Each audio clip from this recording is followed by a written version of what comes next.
ಅಗ್ರ ರಾಷ್ಟ್ರೀಯ ವಾರ್ತೆಗೆ ಮತ್ತೆ ಸ್ವಾಗತ. ಕರ್ನಾಟಕದಾದ್ಯಂತ ಬೇರೆ ಬೇರೆ ಜಿಲ್ಲೆಗಳಲ್ಲೂ ಇವತ್ತು ರೈತರ ಹೋರಾಟಕ್ಕೆ ಬೆಂಬಲ ವ್ಯಕ್ತವಾಗಿದೆ. ಯಾದಗಿರಿಯಲ್ಲೂ ಕೂಡ ಬೆಂಬಲ ವ್ಯಕ್ತವಾಯಿತು. ಟ್ರ್ಯಾಕ್ಟರ್ ಹಾಗೂ ಟೆಂಪೋಗಳ ಮೂಲಕ ರೈತರು ಪರೇಡ್ ನಡೆಸಿದರು. ಕಲಬುರಗಿಯಲ್ಲೂ ರೈತರ ಹೋರಾಟಕ್ಕೆ ವ್ಯಾಪಕ ಬೆಂಬಲ ವ್ಯಕ್ತವಾಗಿದೆ. ಎಪಿಎಂಸಿ ಭೂ ಸುಧಾರಣಾ ಕಾಯ್ದೆ ತಿದ್ದುಪಡಿ, ವಿದ್ಯುತ್ ಕಾಯ್ದೆ ವಿರೋಧಿಸಿ ಸಂಯುಕ್ತ ಕಿಸಾನ್ ಮೋರ್ಚಾ ಟ್ರ್ಯಾಕ್ಟರ್ ರ್ಯಾಲಿ ನಡೆಸಿದವು. ಇನ್ನು ಧಾರವಾಡದಲ್ಲೂ ರೈತರ ಹೋರಾಟಕ್ಕೆ ಬೆಂಬಲ ಸೂಚಿಸಿ ರ್ಯಾಲಿ ನಡೆಯಿತು. ಟ್ರ್ಯಾಕ್ಟರ್ ಅಷ್ಟೇ ಅಲ್ಲದೆ ಟಮ್ ವಾಹನಗಳು ರ್ಯಾಲಿಗೆ ಸಾಥ್ ನೀಡಿದವು. ವಿಜಯಪುರ ನಗರದ ಅಂಬೇಡ್ಕರ್ ಚೌಕಿನಲ್ಲಿ ಪ್ರತಿಭಟನೆಯನ್ನ ಮಾಡಲಾಯಿತು. ರೈತರು ಹೋರಾಟ ನಡೆಸಿದರು. ಗದಗದ ಕಿತ್ತೂರು ಚೆನ್ನಮ್ಮ ವೃತ್ತದಿಂದ ಜಿಲ್ಲಾಧಿಕಾರಿ ಕಚೇರಿವರೆಗೆ ಪ್ರತಿಭಟನಾ ರ್ಯಾಲಿ ನಡೆಯಿತು. 10 ಟ್ರ್ಯಾಕ್ಟರ್ಗಳ ಮೂಲಕ ಆಗಮಿಸಿದ ನೂರಾರು ರೈತರು ರ್ಯಾಲಿಯನ್ನ ಮಾಡಿದ್ರು. ಮುಖ್ಯಮಂತ್ರಿ ತವರು ಜಿಲ್ಲೆ ಶಿವಮೊಗ್ಗದಲ್ಲೂ ಕೂಡ ರೈತರು ಆಕ್ರೋಶವನ್ನ ವ್ಯಕ್ತಪಡಿಸಿದರು.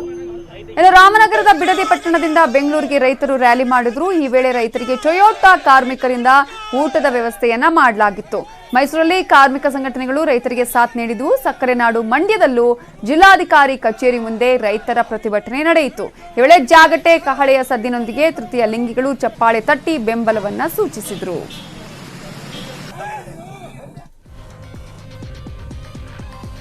ಉಳಿದ ಸುದ್ದಿ ಬ್ರೇಕ್ ಆದ್ಮೇಲೆ.